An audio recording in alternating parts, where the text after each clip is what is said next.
Hello everyone, কেমন আছো সবাই? আমার ছোট্ট একটা মিনি ব্লগে তোমাদের সবাইকে স্বাগত। কেমন আছো সবাই? আশা করি সবাই ভালো আছো। আমিও তোমাদের ভালোবাসায় ভালো আছি।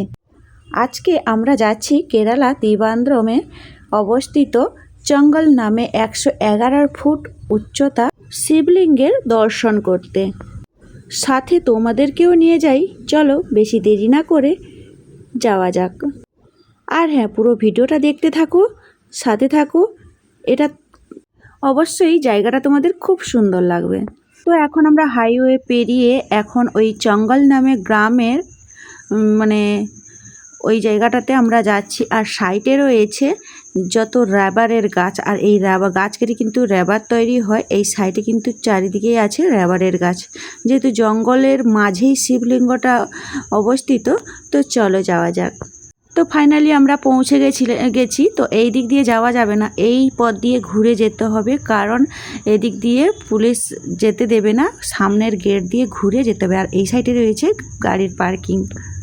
এটা কেরালায় অবস্থিত 100 ফুট উচ্চতা বিশিষ্ট একটি শিবলিঙ্গ। অবশ্যই তোমরা সবাই ভিডিওটি শেয়ার করে সবাইকে এই শিবলিঙ্গ দেখার সুযোগ করে দেবে। তো এটাই হচ্ছে সামনের রাস্তা দিয়ে যেতে হবে।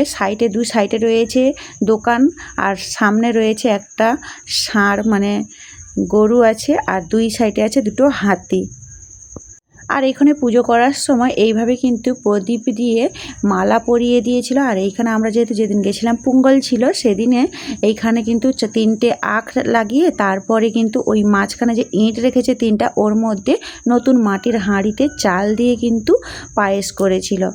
পোঙ্গলটা কেরালায় বা তামিলনাড়ুতে খুব ফেমাস, খুব বড় করেই পুজো হয়। তাই পোঙ্গল মানে এইভাবে আখ 3টা লাগবেই, তারপরে মাটির হাঁড়িতে পায়েস করা হয়। ফাইনালি আমরা চলে এলাম ওই 111 ফুট উচ্চতার শিবলিঙ্গ দেখার জন্য। এই সাইডে রয়েছে জল, আর এই সাইডে রয়েছে একটা বিল্ডিং, ওর ভিতরেও কিছু আছে। তো আমরা ওই সাইডে আর যাইনি। এই সাইডে এতটা রোদ ছিল, আমরা যেই টাইমে পৌঁছাই প্রচুর পরিমাণে রোদ, আর ভিডিওটা এত সুন্দর আসছিল বলে বোঝানোর নয়। অবশ্যই কমেন্ট বক্সে বলে যাবে হর হর মহাদেব। আর এই শিবলিঙ্গ যা দর্শন পাওয়া পরম সৌভাগ্য শুনেছি। এই শিবলিঙ্গ দর্শন করলে অনেক ভাগ্য পরিবর্তন হয়ে যায়। তুমি যদি মহাদেবকে বিশ্বাস করে থাকো, নিজেও দর্শন করো, অপরকেও দর্শন করার সুযোগ করে দাও, তোমার জীবনে ভালো কিছু ঘটবে।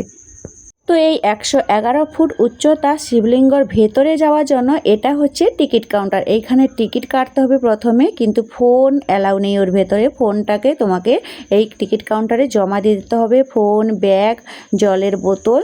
তো আমরা এখানে ওয়েট করছিলাম। এর ভেতরে কিন্তু গাইড করে দিচ্ছে যে এর ভেতরে গেলে যারা হিন্দিতে বোঝে তাদেরকে হিন্দিতেই বোঝাচ্ছে, আর যারা ইংলিশ বোঝে তাদেরকে ইংলিশে, আর যারা মালায়ালিতে বোঝে তাদেরকে তামিল ভাষা কেরালা ভাষাতেই বোঝাচ্ছে। তো যাই হোক, আমরা এখানে ওয়েট করছি, আমাদের যখন টাইম হবে তখন আমরা যাব। তো আজকের মতো ব্লগটা এই পর্যন্ত। সবাই খুব ভালো থেকো, সুস্থ থেকো, সাবধানে থেকো। দেখা হচ্ছে খুব শীঘ্রই নতুন একটি ভিডিওতে। আমরা মন্দির থেকে দর্শন করে বেরিয়ে আসার পরে এইদিকে দেখলাম। আর কে কোথা থেকে ভিডিওটা দেখছো কমেন্ট করে জানি।